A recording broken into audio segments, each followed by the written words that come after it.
wonderful human. Thank you for watching this video. My name is Eva from the Garden of Eve on the internet, on social media, and in my mind and in my heart, my metaphorical heart. So I wanted to share something that I reflected upon yesterday evening, as it was really helpful for me to come to this realization. And I haven't been posting a lot lately, and I wanted to get back into doing that. I haven't been posting because I've been having some setbacks regarding my burnout. Been working quite hard on achieving certain things like I used to. And even though I've been doing a lot of things that I enjoy, it also makes it easier to cross my boundaries because I enjoy the things that I'm doing. So yeah, I've been resting a lot, trying to, figure out what I want, doing things that I enjoy, and now I feel a lot better again. So one of the things that I've been doing lately is journal more again. I used to journal quite a lot, but lately I've been reflecting more upon what my unconscious is trying to tell me.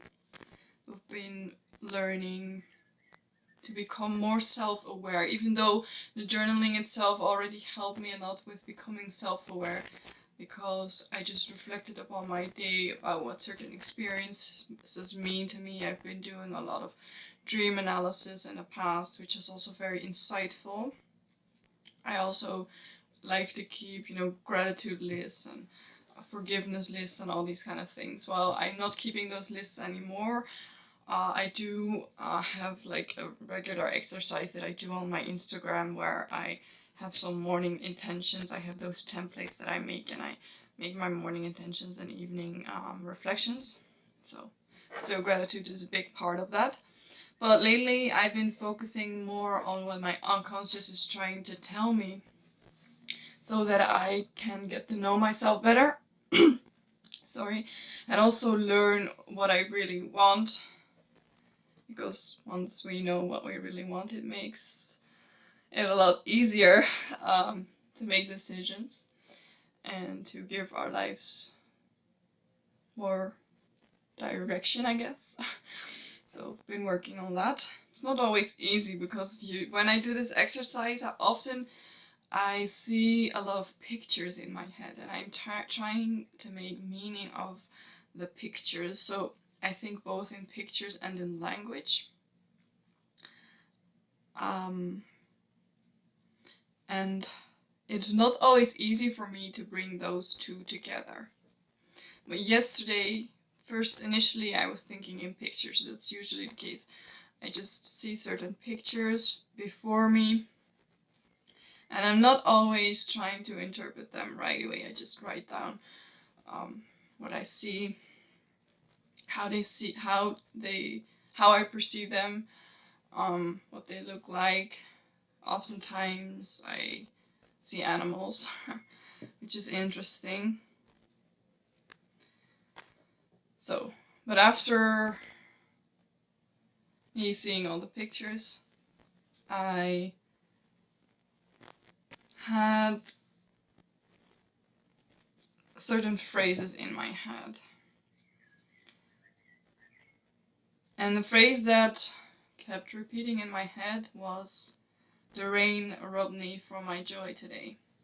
Because yesterday it was raining and I was out and about doing some stuff, doesn't really matter what, but a lot of things also went wrong because I was, I think, a little bit annoyed.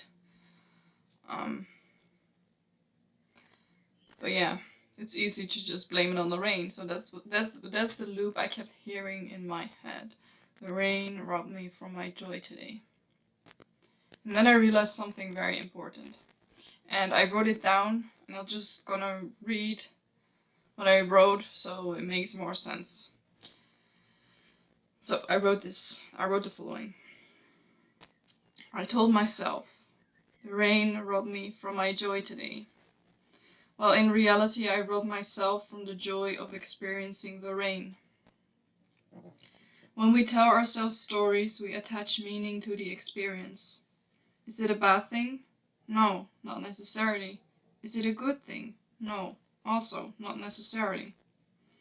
It is simply a way we can give our lives meaning, and you, the storyteller of your own life, can decide which meaning to attach to it. Once you realize you are in control of your own story, of the narrative in your head, you have gained the power to transform your life.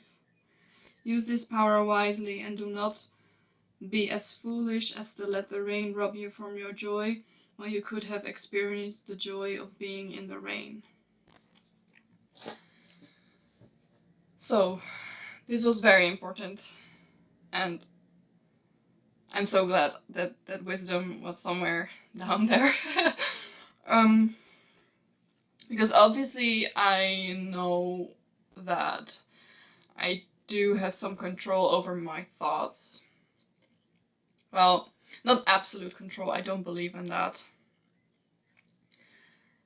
But I do believe that we can influence our thoughts, for example, by listening to more positive stuff or reflecting upon our thoughts if they are true or not, and things like that. But still, I didn't really feel that sense of control, even though I was applying certain practices. And, people told me all the time, therapists, counselors, everything like that. And just realizing that I tell myself stories, and we all tell ourselves stories, and that's a way for us to make sense of what happens to us. And also to communicate things with other people. But most of all, it is a way for us to communicate with ourselves. And once we realize that, we can make more conscious decisions of how we want to communicate with ourselves. And also, we experience more a sense of control of what is happening within us. Because usually, especially in the past, I had this tendency to want to control everything because I felt out of control internally. Yeah, I was a control freak. And also I wanted to fix a lot of things because I saw these problems in society, in the world, and I was worrying about that a lot. Well, these problems are not mine to fix oftentimes, but also I wasn't capable of fixing them.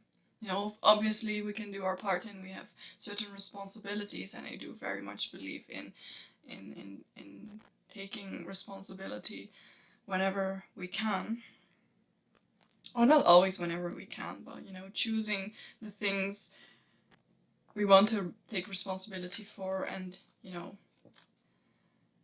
that's just important for me also to feel good. It depends on the person what you want to take responsibility for. But when I realized that I have that control over my own narrative, it just felt so freeing, because I felt like finally I knew what it was and how I could do this. I knew how to take control of my internal world. And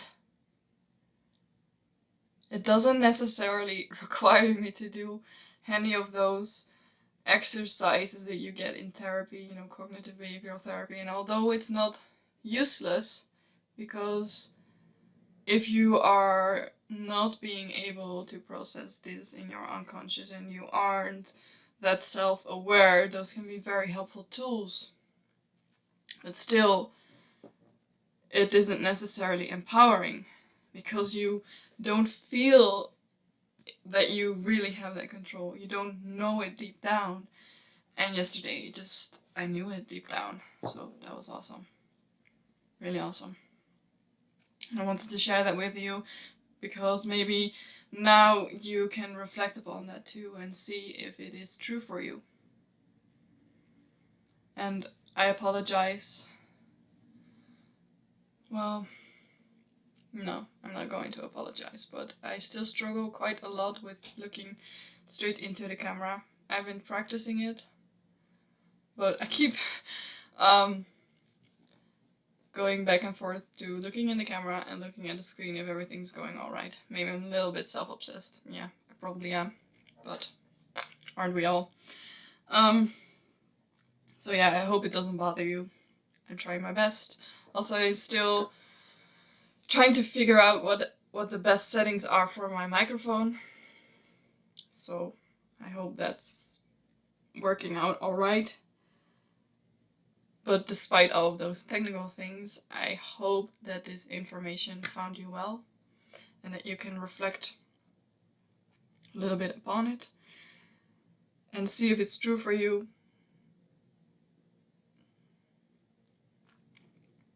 And if not, let me know. Let me know if it makes sense. Let me know if it helps you. Let me know if you think it's bullshit. It's also fine. As long as it helps me, So yeah, thank you for watching. I hope to see you next time. Bye.